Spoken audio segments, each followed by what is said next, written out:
Assalamualaikum warahmatullahi wabarakatuh. Saya Yoki Chandra, mantan terpidana kasus terorisme. Terima kasih kepada Polri dan penegak hukum lainnya yang telah melakukan penegakan hukum yang lebih humanis dengan melakukan pendekatan kemanusiaan. NKRI harga mati, NKRI harga mati, NKRI.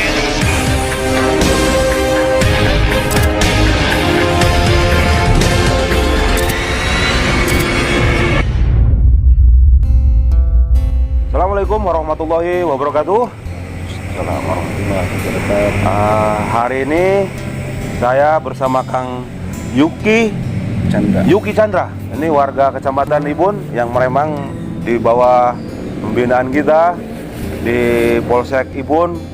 Hari ini saya ngobrol-ngobrol tentang Kang Yuki itu siapa sih? Kira-kira seperti itu Kang Yuki. Kita sering bersilaturahmi dengan Kang Yuki ini. Memang beliau ini pernah menjalani hukuman ya Kang Yuki. Hukuman apa itu Kang Yuki?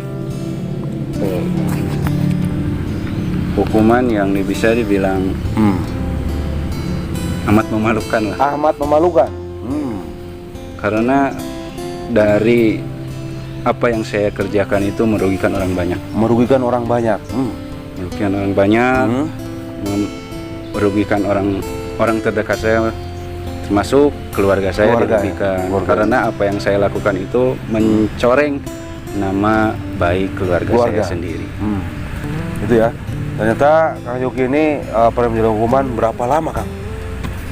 Saya menjalani hukuman 3 tahun setengah. 3 tahun setengah. Nah, Kang Yuki 3 tahun setengah itu dalam perkara apa sih sebenarnya nih? Saya dihukumi oleh negara ya? Negara karena tindak pasal terorisme. Tindak pasal terorisme. Itu. Kang Yuki selama 3 tahun setengah itu di lapas mana Kang Yuki? Pertama saya menjalani hukuman di rutan Makobrimob. Lalu saya dipindahkan pasca kerusuhan ke lapas Nusa Kambangan. Dan terakhir saya mengikuti pelatihan atau kegiatan deradikalisme di lapas Sentul yang Gunung Sindur di lapas Sentul ya, khusus terorisme ya, lapas terorisme di BNPT. Nah, Kang Yuki ini kan 3 tahun setengah itu kalau nggak salah kita sudah pernah ketemu sama teman-teman BNPT ya. Terus juga didampingi dari Musbika kita Kecamatan Ibun. Itu tahun 2019 kalau nggak salah ya? Tahun 2019 ya, kemarin baru keluar ya? 2020. Oh sorry, tahun 2020 ya? 2020 ya? Februari. Februari 2020 beliau sudah keluar dari lapas Sendul ya, khusus terorisme. Nah, Kang, apa sih yang mengawali Kang Yuki ini bisa tergerak mengikuti teroris seperti itu? Ya ketika dibicarakan ya panjang, cuma kita ambil garis merahnya bahwasanya kenapa saya tertarik dengan pemahaman yang bisa dibilang terorisme atau disebut radikal. Pertama yaitu karena euforia terhadap khilafah atau bisa disebut ISIS. Yang kedua karena pemahaman terhadap ngaji yang tidak tamat. Makanya setiap orang yang ngajinya tidak tamat atau berguru kepada orang yang tidak tepat ya bisa jadi seperti saya menjadikan sebuah pemahaman menurut akal pribadi atau keinginan dan tujuan organisasi. Itulah bahayanya sebagai seorang penuntut ilmu, harus tahu seluk-beluknya orang yang kita timba ilmunya. Harusnya seorang penuntut ilmu harus mengetahui latar belakangnya, ustadznya seperti apa, terus bagaimana kesehariannya. Yang paling terpenting dalam kita penuntut ilmu, ketika mencari guru, carilah orang-orang yang jujur dalam menyampaikan. Artinya Kang Yuki itu kenapa bisa ikut apa namanya terorisme itu ya, karena memang satu euforia yang berlebihan, artinya kecintaan pada seseorang yang berlebihan gitu ya, sehingga mengikuti apa yang perintahkan oleh dia, kan gitu ya. Kemudian yang kedua, ngajinya tidak tamat, gitu ya, artinya gurunya juga latar belakangnya nggak jelas juga, seperti itu. Nah itu, gitu Kang. Begitu. Nah, ternyata itulah yang melatar belakangi Kang Yuki. Nah Kang Yuki, ya kan, Kang Yuki itu di waktu kejadian di mana itu Kang? Sehingga ikut apa namanya, merencanakan atau apa itu? Saya ikut andil dalam perencanaan dalam apa, penggambaran peta denah lokasi untuk peledakan dan tahu orang-orang yang mau beramalia bom bunuh diri. Saya mengetahui. Sebenarnya saya sudah lama mengikuti pengajian ini, pemahaman ini cukup lama. Mungkin bisa dibilang saya buron lama juga, gitu. Cuman ya, karena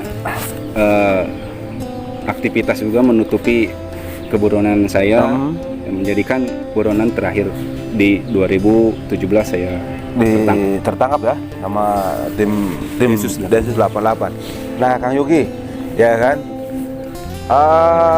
kira-kira nih Kang Yuki, kepada masyarakat ini supaya tidak mengikuti aliran intoleransi, radikalisme, ya kan, dan mengarah ke sananya ke terorisme, kira-kira apa nih pesan yang perlu disampaikan Kang Yuki pada masyarakat untuk tidak mengikuti aliran tersebut?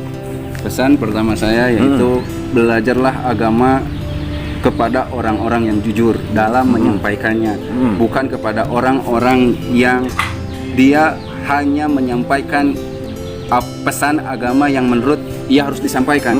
Jadi memilih sebagian dan menghilangkan sebagian. Seperti contoh yang dibicarakan hanya jihad saja, jihad dan pahalanya, tanpa harus tahu makna dari jihad itu seperti apa. Jadi yang paling poin terpenting agar masyarakat kita tidak mengikuti seperti pengalaman saya, yang paling penting lah pahami agama secara keseluruhan, secara utuh. Jangan hanya sekedar jihad, kita pelajari jihad aja, tanpa kita pelajari bahasa Arabnya. Yang paling anehnya, kita berbicara jihad, kita berbicara agama, kita tidak tahu sumbernya dari mana. Nah itu kita harus paham makna dari setiap ayat per ayat dan tujuan dari ayat itu diturunkan. Kita tidak boleh menelan mentah-mentah, apalagi kita belajar dari media. Paling bahaya kita belajar dari media. Karena tidak ada filter. Tidak ada filter yang bisa menjaring apa ini benar atau salah. Ketika belajar dari media, lebih baik belajar langsung kepada ustadz yang kompeten dalam bidangnya. Artinya itulah jihad itu kan memaknainya berperang melawan seseorang atau kelompok.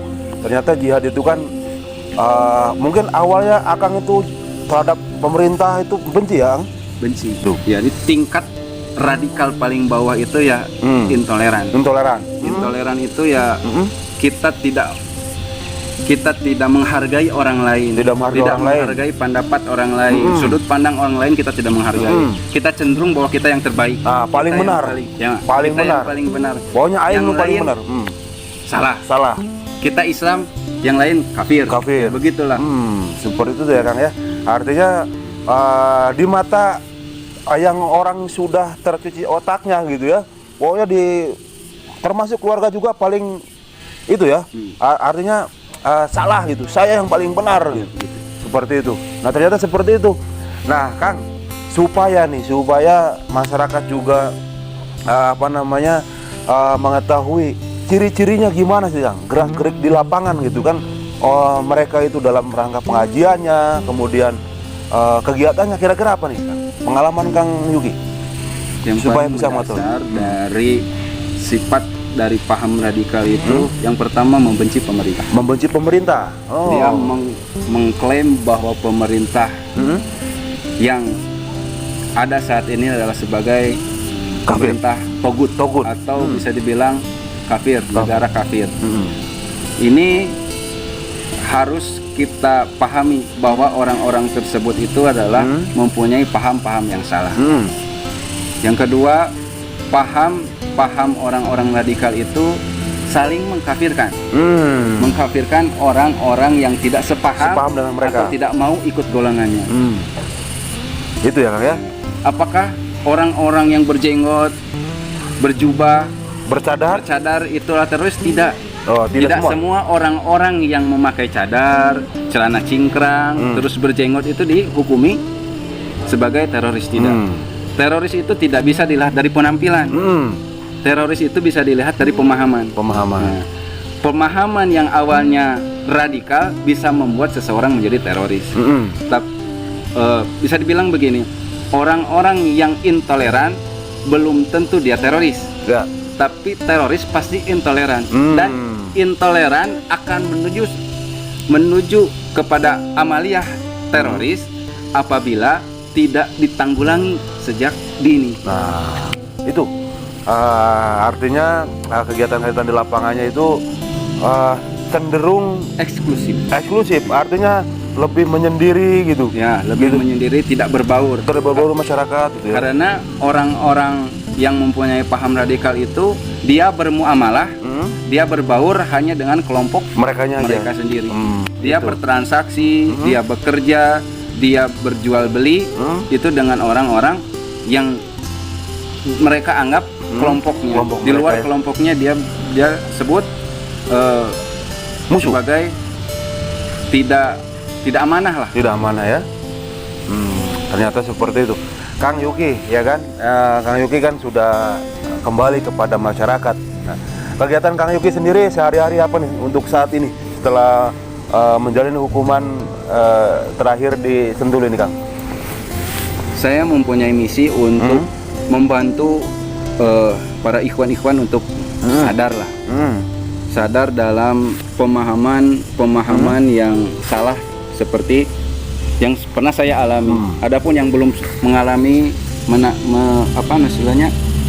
mengalami ikut di penjara di Nusa Kambangan, saya bilang janganlah, capek. Cukup saya yang mengalami bagaimana dinginnya tembok Nusa Kambangan. Ya. Adapun yang belum, saya bilang ikhwan, antum tobat, sadar, karena jihad yang antum lakukan salah. Bagaimana saya bisa menyebutkan salah?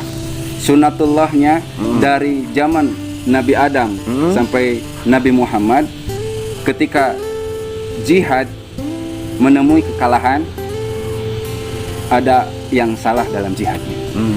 Seperti itu ya. Jihad kita itu salah, maka perbaikilah diri antum, diri kita, diri ana sendiri untuk tetap lebih baik. Nah, artinya ikuti agama Islam yang seutuhnya, gitu ya, jangan setengah-setengah. Nah, Kang Yuki sekarang sudah NKRI kan? Sudah NKRI. Terus keluarga, istri sekarang di rumah kah, atau kerja atau gimana? Istri ada di rumah. Di rumah. Artinya ada sedikit pekerjaan ya, artinya pekerjaan. Melihat ada itu kemarin mesin jahit ya, masih tetap jalan ya, masih jalan. Nah itu artinya Kang Yuki ini sudah menyampaikan cukup banyak. Pada intinya masyarakat, ayolah pelajari agama seutuhnya, dan gurunya itu guru yang memang benar-benar tidak mengarah kepada membenci. Pasti bibitnya itu membenci seseorang itu. Kalau gurunya sudah membenci seseorang itu pasti biasanya intoleransi, radikal, dan bisa menjadi terorisme seperti itu. Oke, Kang Yuki, ini satu pengalaman yang berharga bagi masyarakat bahwa yang menjadi teroris itu tidak enak. Tapi ya tetap, karena memang program BPNT itu ada kewajiban untuk membina ya, Kang ya. Itu melalui kita tetap bersilaturahmi, tetap NKRI. Kang Yuki ya, sudah NKRI ya. Baik, hatur nuhun Kang Yuki, mudah-mudahan sehat sukses dalam bekerjanya, dalam usahanya juga semakin maju nih Kang Yuki, ya kan, supaya juga anak-anaknya Kira-kira anaknya pengen jadi apa nih Kang? Saya Bapak mengharapkan bahwa anak saya menjadi generasi Quran. Generasi Al-Quran ya. Artinya orang Korea yang seutuhnya. Oke, hatur nuhun Kang Yuki, mudah-mudahan sehat, sukses dan selalu diberikan kesehatan. NKRI dulu ya Kang. NKRI, Harga mati. NKRI, Harga mati. NKRI, harga mati. Alhamdulillah. Wassalamualaikum warahmatullahi